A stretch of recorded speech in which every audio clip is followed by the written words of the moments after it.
해 주십시오. 예, 정상훈 사무총장 앞으로 좀 나오실까요? 시간 좀 잠깐 멈춰주시고요. 네, 경기도 부천시을 김기표입니다.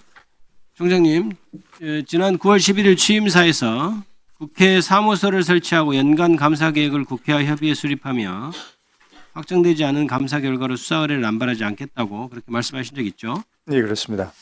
국회 사무소 설치 이 부분이 눈에 띄는데요. 구체적 추진 계획과 일정이 있나요? 어떻게 되나요? 네, 지금 연말까지 이 10명 규모로 국회 협의 중에 있습니다. 이 국회 사무소 설치로 인해서 감사원의 정치적 중립성과 감사 투명성이 실제로 어떻게 보장될 것이라고 본인이 좀 알 수 있을까요? 이제 국민의 대표기관 국회와 많이 협의해서 그 의견을 많이 반영하겠다는 것이니까요. 국회가 좀 더 우리 운영이 더 투명해질 거라 생각합니다. 감사하는 과정에서 국회의 의견을 듣겠다 이런 건가요?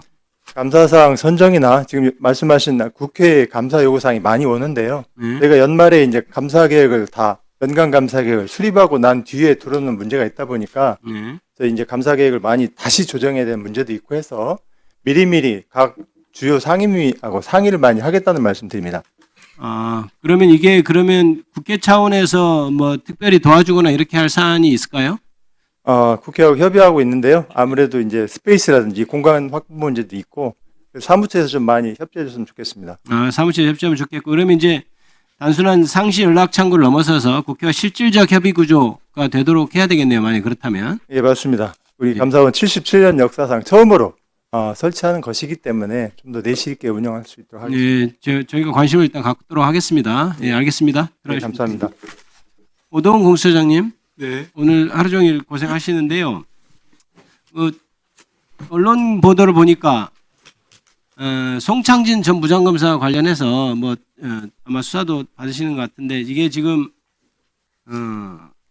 그때 당시에 간략히 시간이 없으니 간략히 물어보면 국회 법사위 소속 민주당 의원들이 송창진 전 부장검사의 증언이 허위일 가능성이 높다고 보고 위증 혐의로 공수처에 고발한 게 2024년 8월 13일이거든요.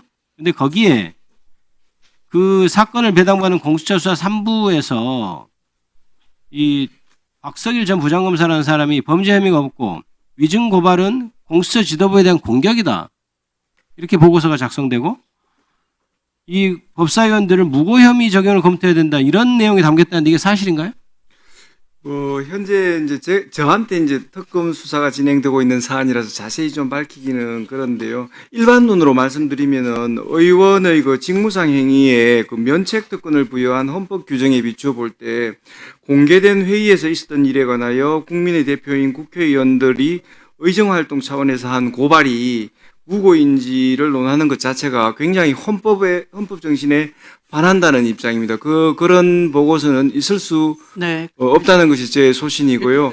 어쨌든 좀 그런 부분 지금 수사 대상인데 그 수사 과정을 통해서 그런 부분들이 명확하게 드러날 것으로 보입니다. 그 보고 받았는지만 확인해 주십시오. 그런 보고서가 있었고. 그 부분에 대해서 지금 수사가 진행 중인데요.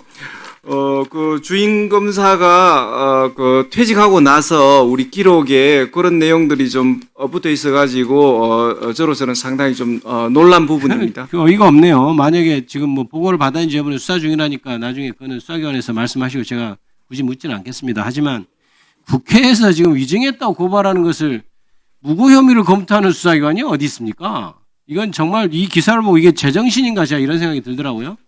본인도 그렇게 생각하시죠? 말이 안 된다고 생각하죠? 그런 부분 또 수사를 받으면서 아니, 정확하게 개인적으로 고소 고발하는 것도 아니고 국회에서 국정 수행의 이런 국민을 대표하는 국회가 하는 일에 대해서 그걸 무고 혐의를 검토하는 게 그게 우리 헌법 45조에 그 면책 특권에 대해서 명확하게 규정되어 있고 그런 부분에 대해서 언급하는 것 자체가 굉장히 부적절하다고 봅니다. 잘 알겠습니다. 공수처장님, 감사해서 어떤 위원님들이 공수처가 너무 일을 안 했다. 겨우 6건 기소했다 하는데 이렇게 친윤 검사, 송창진 검사 같이 이렇게 압수수색도 방해하고 수사 자체를 방해한 검사들이 있기 때문에 고작 6건밖에 기소하지 못한 건 아닙니까? 이제 보니까 원인이 드러났습니다. 뭐 인력상이 여러 가지 제약이 있는 거는 뭐 또 이 사실 국정감사에서 의원이 지적한 것을 무고를 검토했다니 이게 말이 됩니까? 충격적입니다, 정말. 그러니까 윤석열 씨는 일부러 공수처를 무력화시키기 위해서 친윤검사를 거기다 박아놓은 거죠. 임명해 놓은 거죠. 의도적이죠. 인권위의 반인권적인 위원을 상임위원으로 임명을 하고 인권 감수성이 없는 사람을 인권위원장으로 임명을 해서 국가 기능을 파탄시킨 것처럼 공수처도 역시 수사검사를 친윤검사로 해서 권력 감시를 하지 못하도록 고소 고발이 들어오면 오히려 그 문제를 지적한 위원을 무고로 수사해보겠다 이런 거 아닙니까? 그러니까 공수처가 형해화되는 거죠. 이게 누구 책임입니까? 임명권자 책임 아닌가요?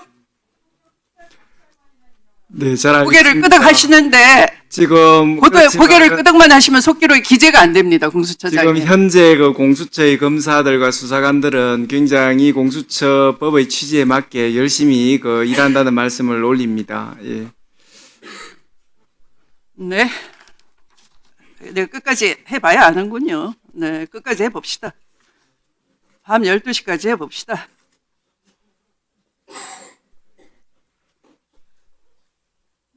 네, 다음은 박지원 의원님 질의해 주십시오.